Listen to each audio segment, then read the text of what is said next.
June of 1633. In the Grand Hall of the Convent of Santa Maria sopra Minerva, Galileo Galilei, a mathematician, an astronomer, and an inventor, stood before the Roman Inquisition. At 69 years old, his health failing, he'd faced judgment for teaching something the Church had declared unacceptable: that the Earth moves around the sun. For nearly 2 decades, Galileo had used his telescope to explore the heavens, discovering moons orbiting Jupiter, charting the phases of Venus, and mapping the rugged surface of the moon. These observations challenged the geocentric model, which placed Earth at the center of the universe, a model the Church had defended for centuries. The Catholic Church had warned him in 1616 not to present heliocentrism as a fact, but Galileo believed the evidence was too strong to ignore.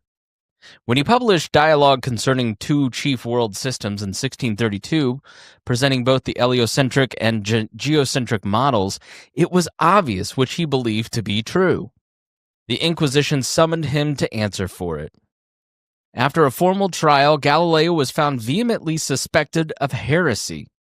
He was ordered to publicly recant his support for heliocentrism and sentenced to house arrest for the rest of his life. His book was banned, his public voice was silenced.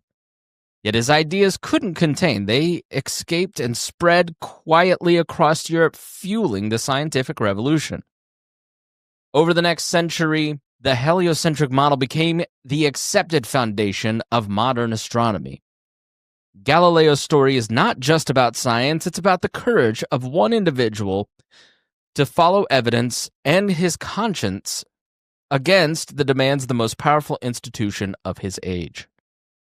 Libertarians embrace individualism because it puts the person and not the government or society at the center of political decisions, ensuring respect for personal freedom and choice.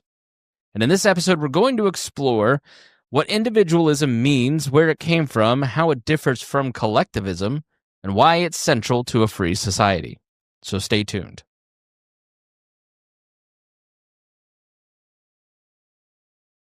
Welcome to the Chris Spangle Show. Thanks so much for joining me here on this episode. We're talking about something that I think is really important and speaks into this moment of time, and it is individualism versus collectivism. This is a core principle of libertarianism, and it is the unit by which we judge society and do our analysis when we're looking at the news. It's through the lens of individualism and not collectivism, right?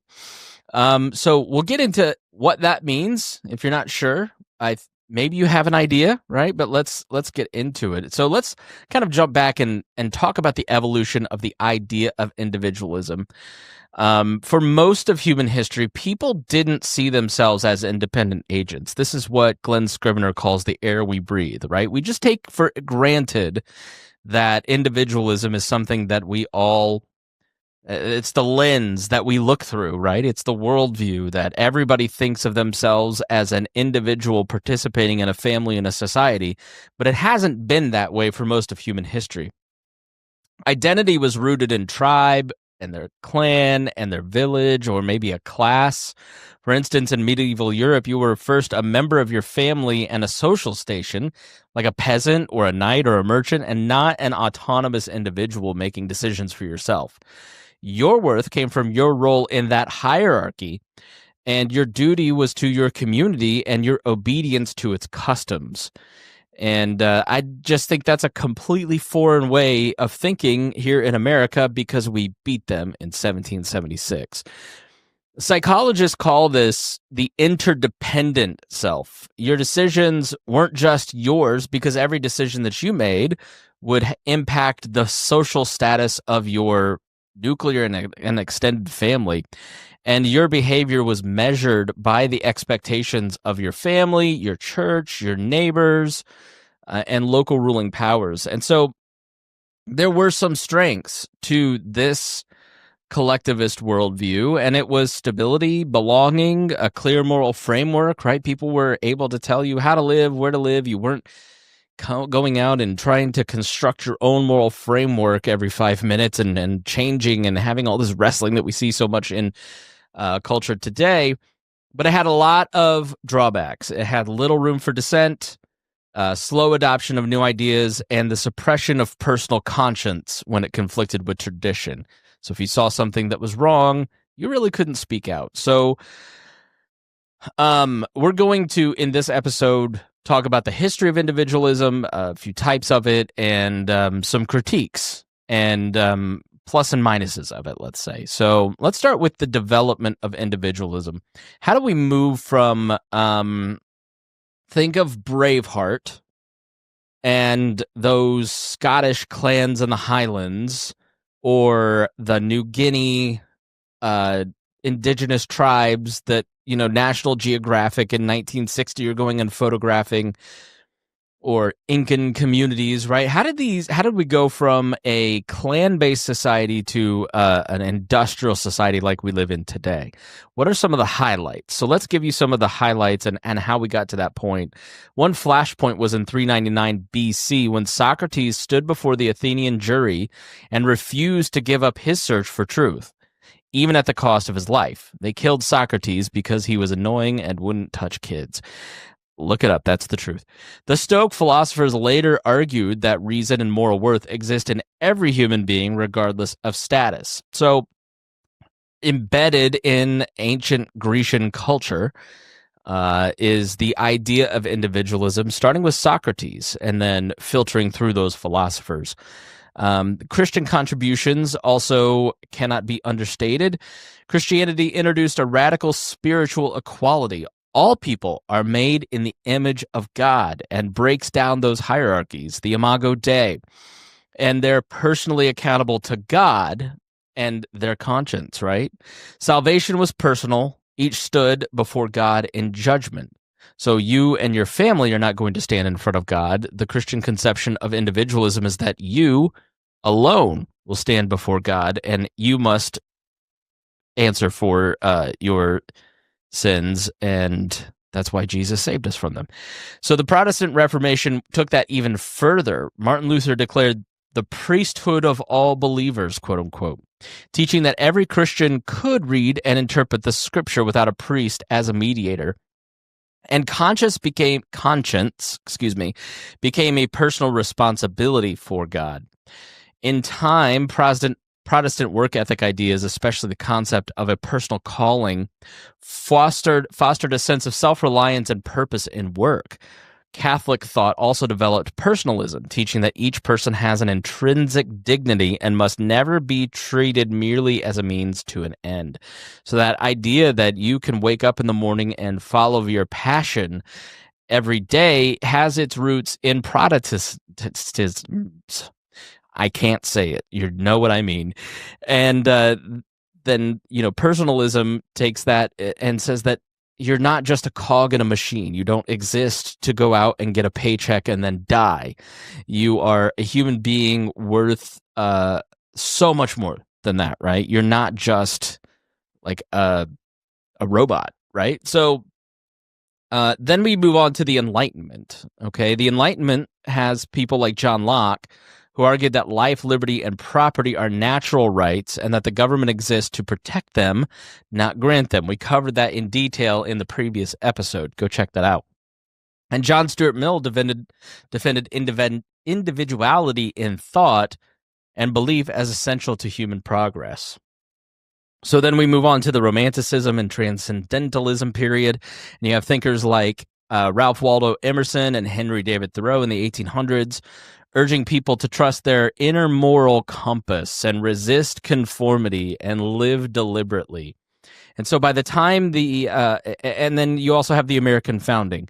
So by the time America's founded, individualism is just embedded in the DNA of America between the Judeo-Christian traditions that I talked about and the Enlightenment traditions, which is funny because the Enlightenment and Romanticism in some ways are a rejection of those Judeo-Christian conformities.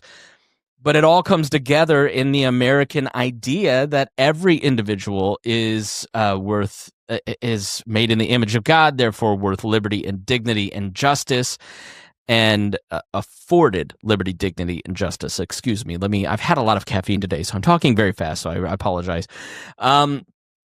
But you see this notion of individualism, of self-government, of you choosing your path in your life and not having an outside church, government, family structure telling you how you can and can't live, at least not embedded in law. And you see that in the Bill of Rights, through the freedom of religion that Thomas Jefferson writes out, and the idea that government exists to secure the liberties of each person, not to provide you things, but to secure your liberty. Again, going back to negative and positive rights, which we talked about in that last episode. So let's talk about ethical individualism. Okay, what is this concept? Ethical individualism is the belief that each person has the right and the responsibility to chart their own course in life as long as you respect the rights of others, which is key. And so what does that mean, right? Because in this day and age, words are violence, and if I hurt your feelings, then I'm not respecting you. But that's not what we mean when we say respect the rights of others. What we mean is that you are not, like in the last episode, taking people's life, liberty, property. You're not stealing from them. You are not defrauding them. You are not killing them. Those are the rights that you must respect, right? You can chart your own course and hurt your mom's feelings, and you have a right to do so because you didn't physically hurt her or steal her property. But it's all about making your own choices and accepting the consequences of those choices. We've seen recently, I'm trying to make these as evergreen and as timeless as possible, but we've seen recently a president use the FCC to go after late night comedians, right? If let's say Jimmy Kimmel on ABC, and ABC doesn't like what Jimmy Kimmel is saying, they have every right to fire Jimmy Kimmel. It is a voluntary contract between those two. They have a contract, I'm sure. Whatever is in the contract may be fired for cause because he said something inappropriate. ABC has every right to do that because everybody has a right to voluntary association. But the government can't come in and force consequences because then that starts to step into freedom of speech and detangling society from the ability to freely associate or not. Maybe Disney wants Jimmy Kimmel on the air saying whatever they want. Maybe, probably not, but that's just like an example of how you're free to make your own choices and accept the consequences. You can say whatever you want. The government allows you to say whatever you want.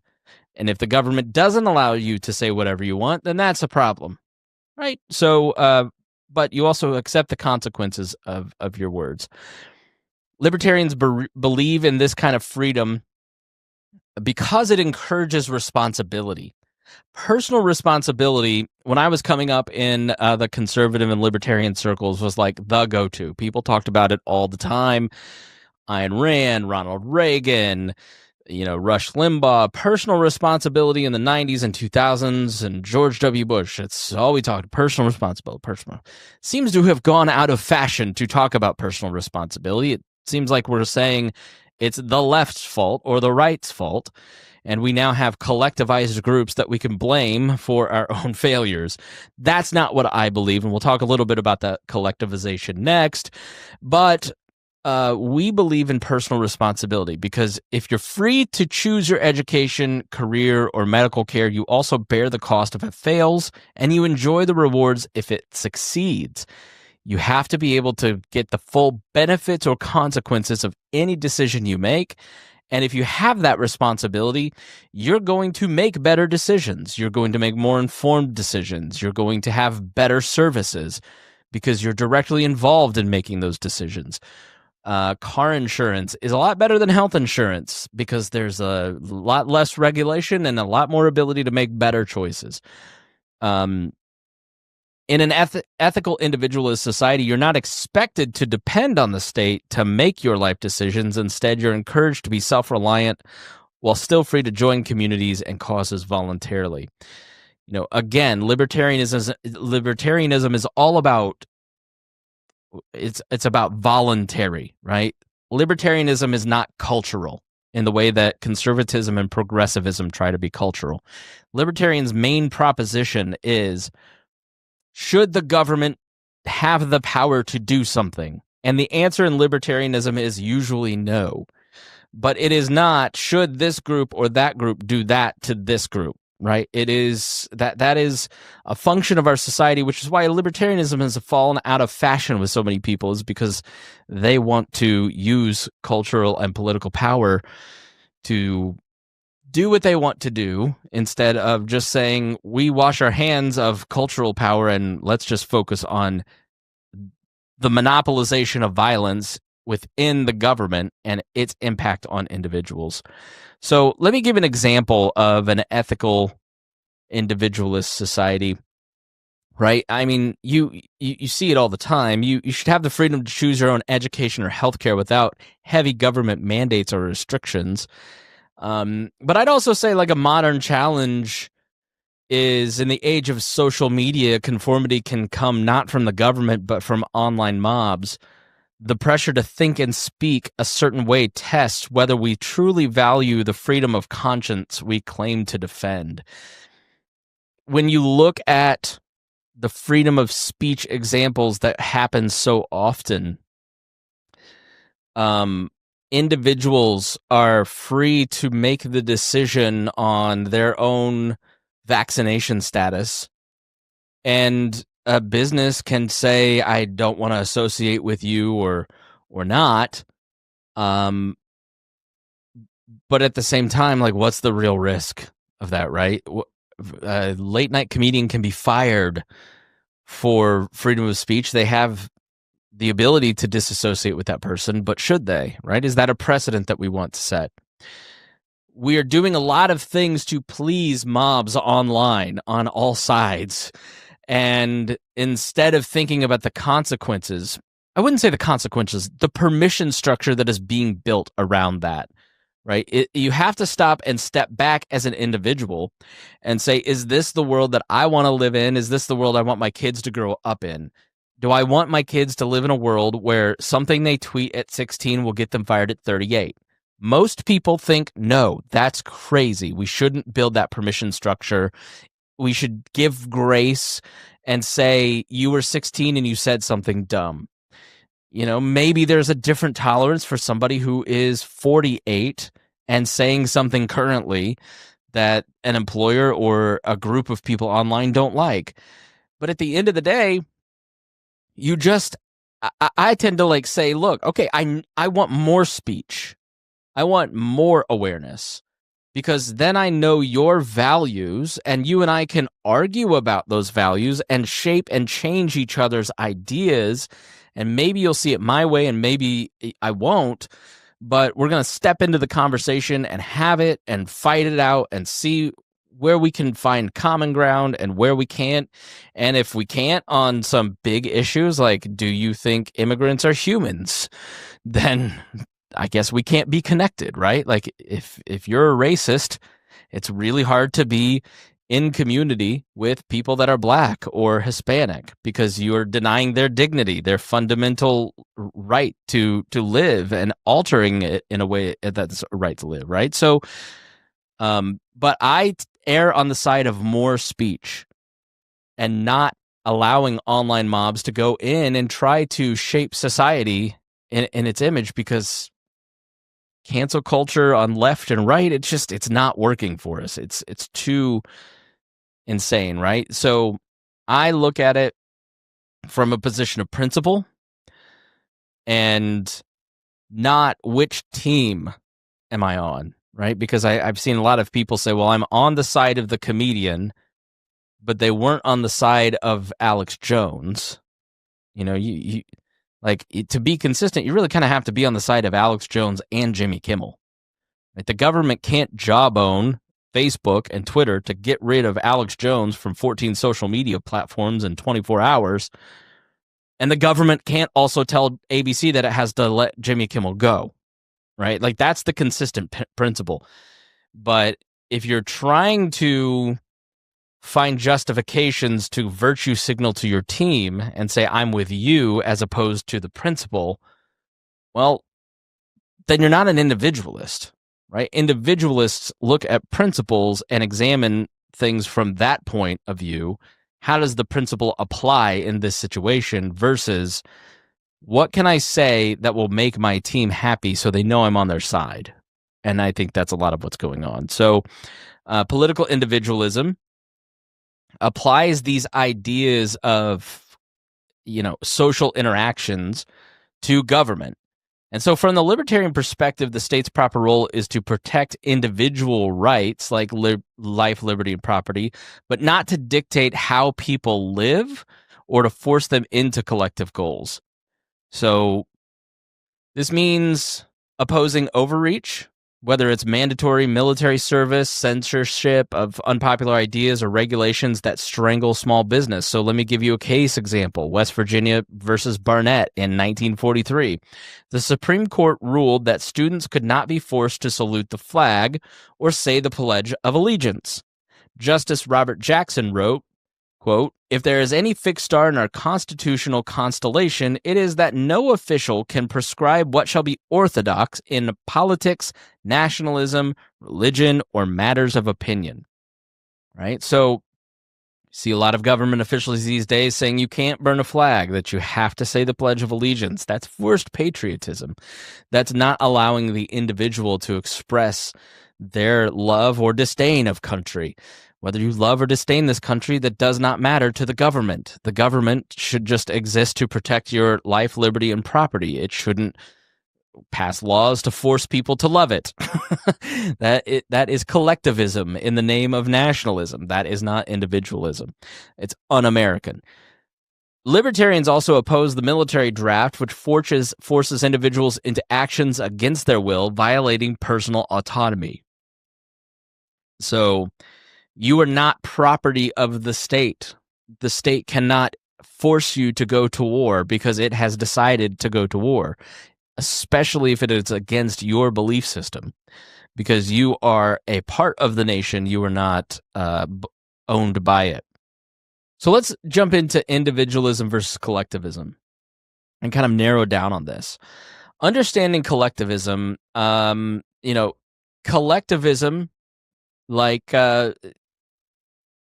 typically what you get is like communists, right? Communists, socialists, they're really into collectivism. That's political collectivism, right? We are all property of the state.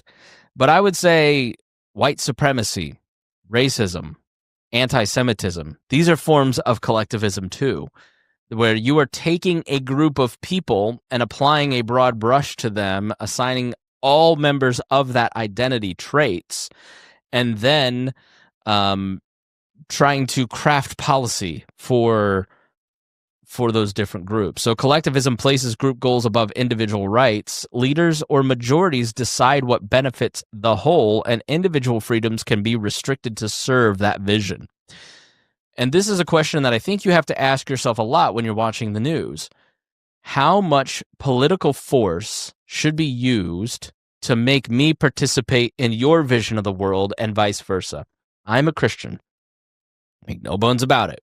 I'm different than a Christian nationalist. I'm a Christian libertarian, which means that I don't want the state to do anything other than make sure that they have as few wars as possible, leave charity and everything up to persons to decide, right? But you have to have some monopolized force around things like justice and courts and possibly policing, probably policing. I'm for a robust city and somewhat robust states, right? I like sidewalks. I like roads. There are some zoning codes I don't have a problem with. Sorry, libertarians. I've been to Atlanta where there are no zoning codes, and it's a mess. But I also don't want to live in one of these suburban zoning code factories, right? All right, I'm on a tangent, right? I want more power at the smallest, closest unit of government to the individual as possible. I think we see as the power at the federal level has expanded how much more divisive that has gotten, how much less control voters have over their government, how much more perilous voting has become, because if we centralize voting machines at the federal level, that's all she wrote. left, right, center, whatever. It should be decentralized in 3,000 different counties. So, but how much force do you want to use to make other people live out your worldview? How much should I be forced to participate in your worldview, right? As a Christian, I just don't think I can convert you or force you to live out my vision of life by using public policy. I think you resent me if I do that. And I don't want you to resent me. I want you to love Jesus and have a relationship with him, not focus on how much you hate me for wanting to control you. So I think it's counterintuitive. Again, violence always backfires, right? What you see happening with Charlie Kirk is violence was used against Charlie Kirk because of his speech. And now I literally see people trying to put him up for canonization at the Catholic Church. His producer called him Moses. They're making a coin out of him. Like, we have 1 million Charlie Kirks now because violence was used against Charlie Kirk. And so the same can be said about politics, right? If you are using government to force people to live out your vision, that backlash comes in and it actually causes, it's counter to what your actual goals were. Socialist or communist systems where resources, property, and decisions are controlled or heavily influenced by government authorities for the good of society is one example of collectivism. And think about those systems. They often restrict speech, belief, and economic freedoms in the name of conformity and equality. Let's look at Hong Kong. An example from our own day and age. For 100 years, Britain controlled Hong Kong with Western values of individualism, freedom of speech, freedom of association, and free markets. And Hong Kong was one of the freest places in the world to live, to do business, to have any kind of speech. Remember when Edward Snowden was fleeing from the government, the Obama government in 2014, I believe? Where did he go? He went to Hong Kong to figure out his next step because it was so free. But at 100 years, the government took control, the Chinese government, the British government gave back control of Hong Kong to the Chinese. They had like a 100-year lease on it. It's no longer free markets, no longer free speech. We've watched, if you've been paying attention, we've watched the complete destruction of free thought, free expression, free markets take place in Hong Kong in the last 10 years because communism has come in and destroyed individualism and imposed collectivism on it. So that's why I prefer individualism, right? So when group goals overshadow individual rights, people lose the ability to control their own lives and destinies. A society that values individualism encourages creativity, entrepreneurship, and personal growth. Are you against creativity, entrepreneurship, and personal growth? I don't think so. Well, you've got to have individualism to make that happen. Freedom allows diverse ideas and approaches to flourish. We learn from each other. We sharpen each other based on our collaborations, and it improves society through voluntary cooperation rather than forced conformity. Is health insurance better since the government instituted Obamacare? Or are your premiums going up 20% every single year? The less choice, the less freedom that you have, the worse the service will get, the more expensive it gets. So let's contrast these two societies, right? Individualist societies prioritize free speech, religious liberty, and economic choice, allowing for innovation and diversity. And collectivist systems often restrict speech, beliefs, and economic freedoms in pursuit of conformity and control, leading to stagnation and the loss of liberty. So I am on the exact opposite side of anybody that wants to centralize control and compel individuals to live out collective goals, collective visions. I'm against you. So some people, well, you're woke, you're a leftist, you're a white nationalist, right? It depends on your world. I get called all kinds of different things. What I really want is for you to be left alone, and for you to leave other people alone, and for you to sit down and write in a journal and say, here's what I want my life to look like, and then have the freedom to do that without other people coming in and forcing you to live the way that they want you to live. So I want to get into Christian critiques of individualism and kind of, because I see this from the right now. The Christian right has started to take aim at individualism and libertarians. And I think the goal is that they want to impose a more collectivist vision on society. And you have to get rid of moderates. Because if you are an extreme person on whatever side, you hate the moderates within your own camp more than you hate the people on the other side. They oppose you because you're a Republican, they're a Democrat. We all oppose each other. But like, look at how much libertarians hate other libertarians, right? Those are the more personal fights, right? We can get along with Republicans and Democrats, but man, screw that libertarian, right?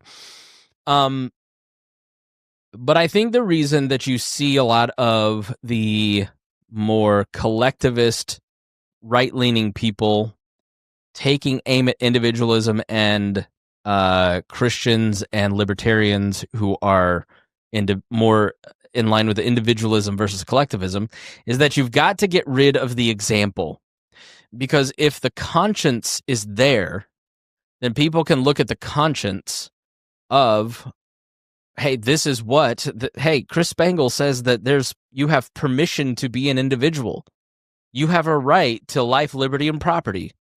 Well, we've got to get rid of that guy because he is not showing you the proper vision of what needs to be imposed. It's a function of whenever you see one of these right-leaning people taking aim at classic American foundational principles, it's because they want to destroy those principles. They're not critiquing, they're trying to do exactly what you heard. Restrict speech, beliefs, and economic freedoms in pursuit of conformity and control, which leads to stagnation and loss of liberty. So I'm going to be opposed to you, but I do want to share some of these critiques of individualism, right? So Christians and a lot of these folks will warn against expressive individualism, the idea that self-expression is the highest goal, often at the expense of God or community. They caution that radical independence can lead to isolation, undermine unity in the church and shared moral purpose. Affirm that while individuals have immense worth, they are designed to live as part of a body using their gifts or service. Just to kind of dig into some of this,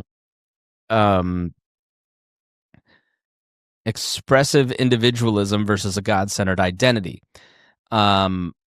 Many Christian thinkers challenge expressive individualism, the idea that personal fulfillment and self-expression are primary. They argue instead for a God-centered life where true identity comes through belonging to something larger than ourselves. My identity is based in Christ. That is where my moral framework comes from. I think that if you were trying to construct other identities, you're out of touch with the way that you were created, and it will collapse in on the weight of itself. That's my belief, right? I think you should have every right to go and test that theory out. So I would say that I kind of agree with this one, but at the end of the day, like, the function of having a libertarian society is what you would call pluralism, right? Because libertarianism leaves so much to voluntary association or civil society to cure social ills, it kind of steps out of the culture war and says our primary concern is the proper role of government's power in your life, and we're kind of declaring a truce on culture. And so because I hold the belief that individuals are best when they have their identity in Christ, I'm not going to pass a law to force you to live that way, right? I'm going to allow you to go out. I mean, because you heard my story in the last podcast, like, I didn't always live that way. I should have the freedom to go out and make the mistakes I've made because it eventually makes me a better person, right? And so pluralism, it's functionally creates pluralism where you have a lot of different ideas and identities and belief systems all coexisting and working together on the problems where they want to connect, and agreeing to disagree and disengaging on the points that they disagree. It's not two sides fighting for the barrel of the gun, because if I'm a Republican and the Democrats win, they're going to kill me. So I've got to get rid of all of this liberty BS to protect my whole life, because they're going to murder me if I don't get control of the gun.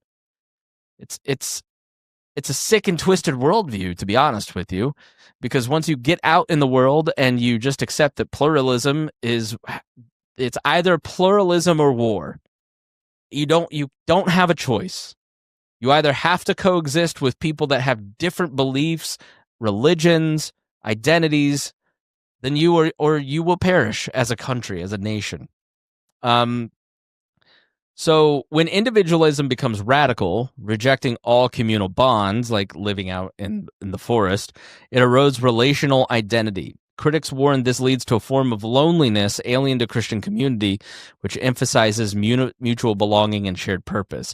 I agree with this, but I also think this is a little bit overstated, right? Like, we can't have individualism because people end up lonely, because they isolate themselves.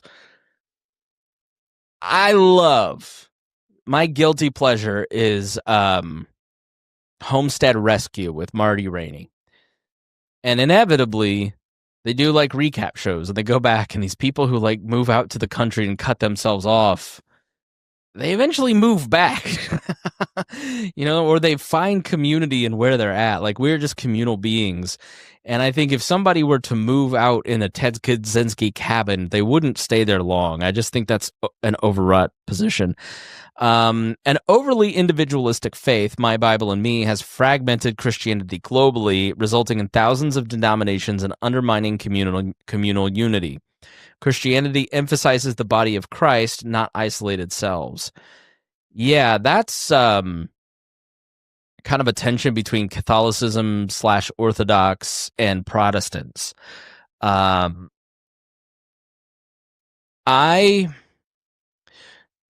want to show unity in what I have to say.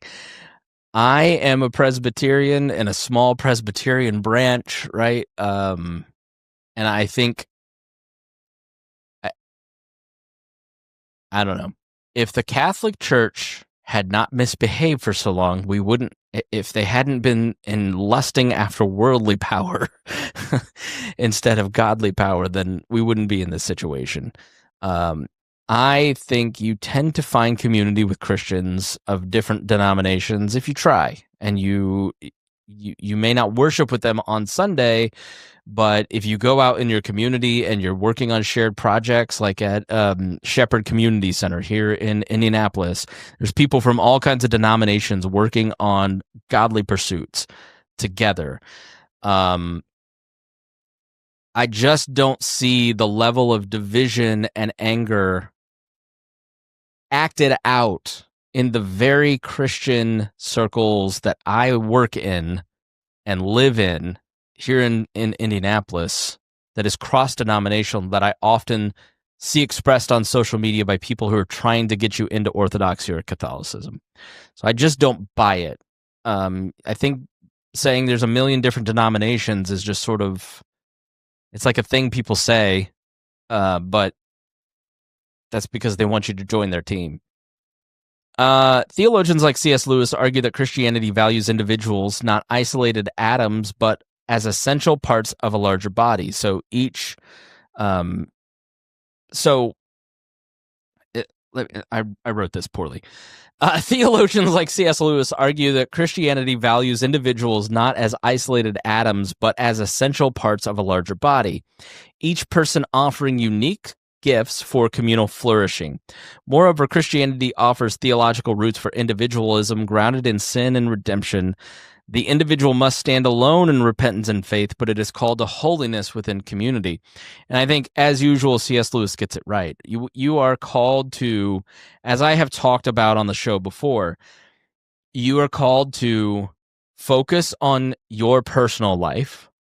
You need to focus on your physical life, your spiritual life, your mental and emotional life. You need to focus on your vocation, right? You have to get your ducks in a row, and then you have to work within your family unit to make sure that is healthy.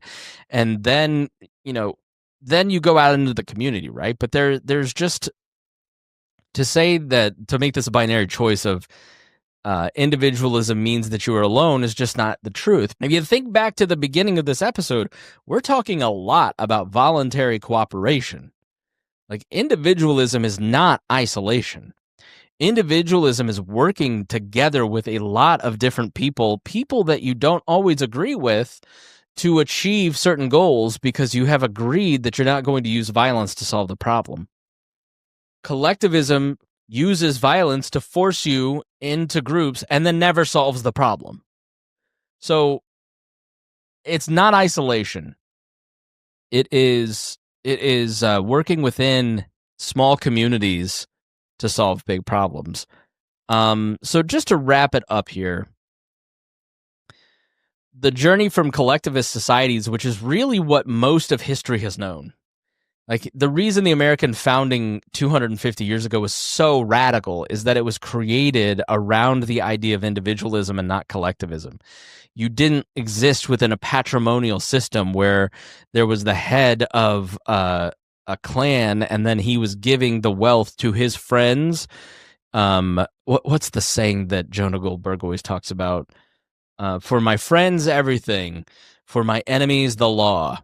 Right? That is the existing condition of most of humans for most of society. And you see countries around the world now going from Western ways of thinking, which at the core of is individualism, towards more collectivist ideas, all to enrich the dear leader. But that's because that, I think, is the natural state. And this is what Jonah Goldberg argues in his book. What is it called? It's really, really good. He calls it the miracle. Let me look this up. Jonah Goldberg book, Suicide of the West. And he argues that, like, patrimonialism, hierarchy, maybe not socialism, but like this idea of clan rule is the default state of human nature. And so to have individualism, to think independently of an identity or a group, is inherently, it goes against human nature, which is why it's so difficult.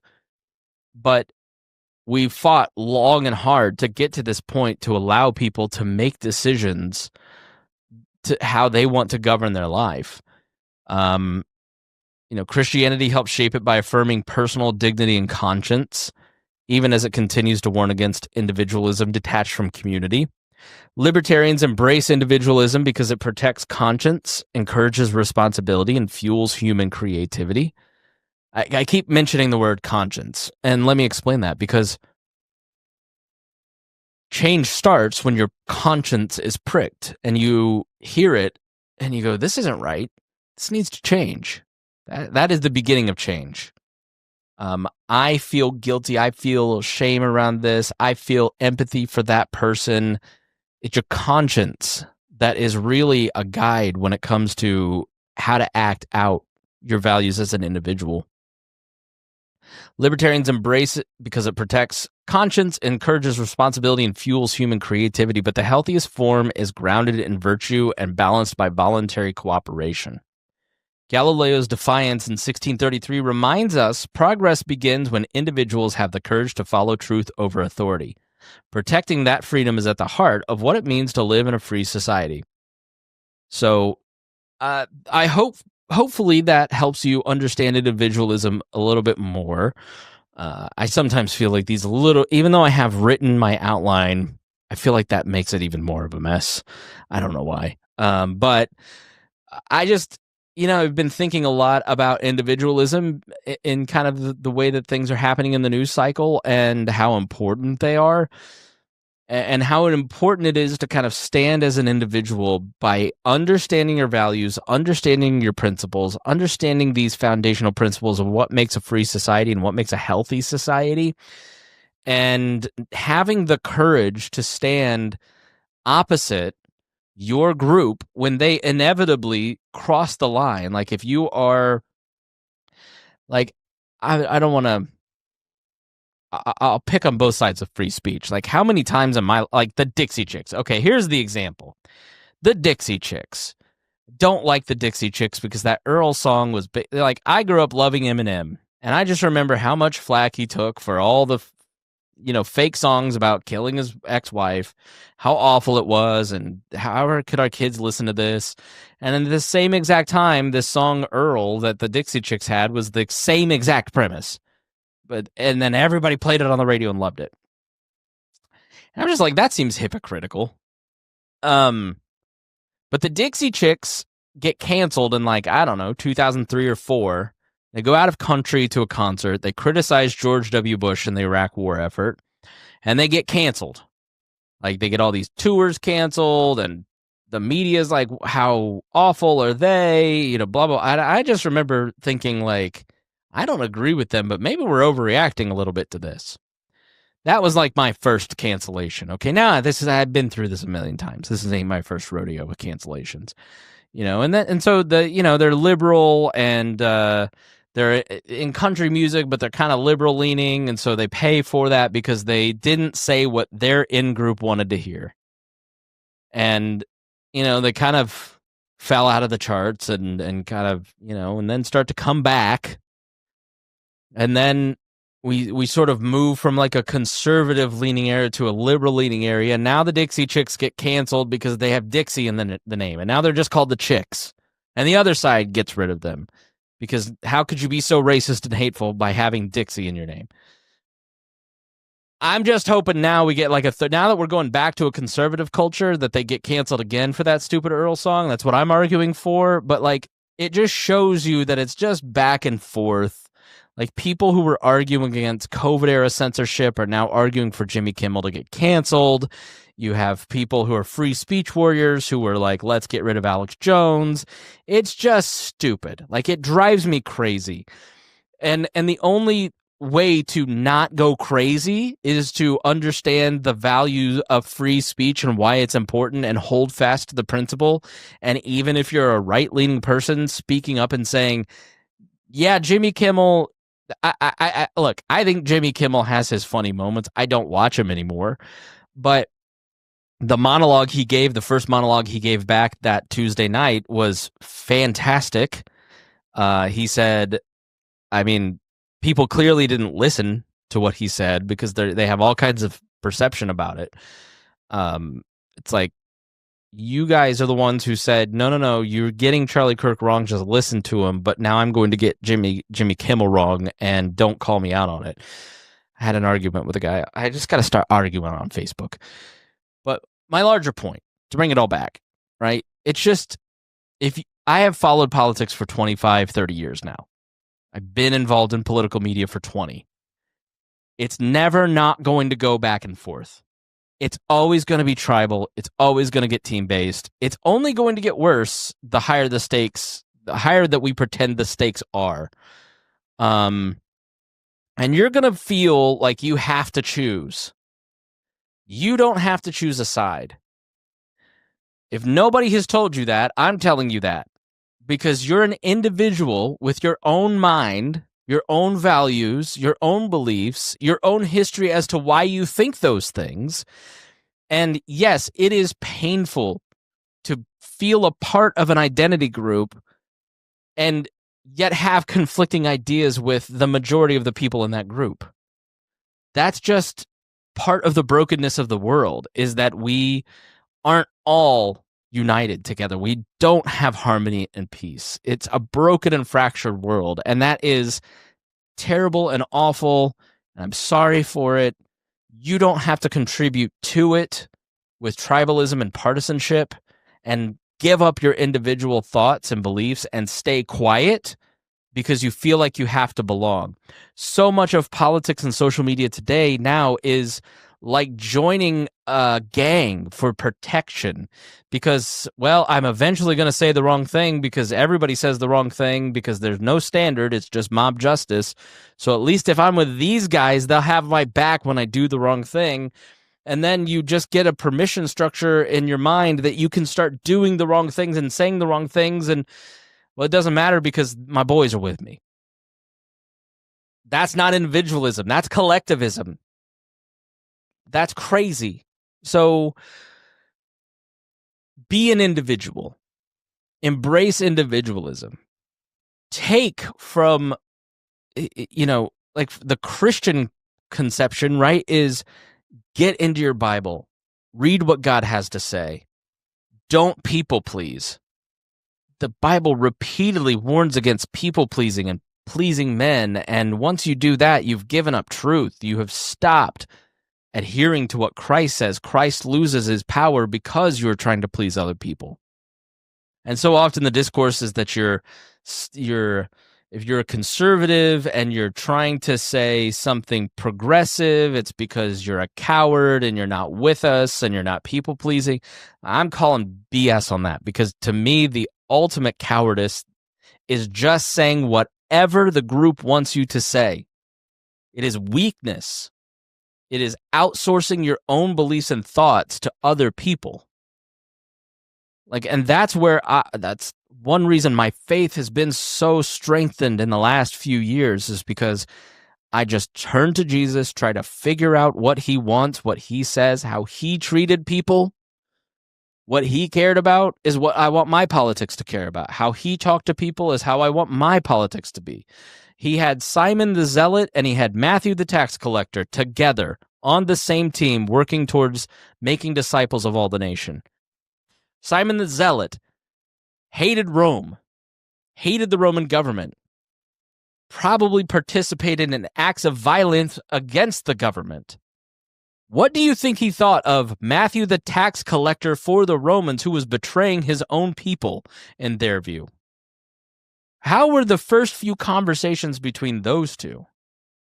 But they had to come together, give up their collective identities, come together, and Jesus put them together and forced them into community and find common ground, find the dignity of the other individual, and find reasons to love each other.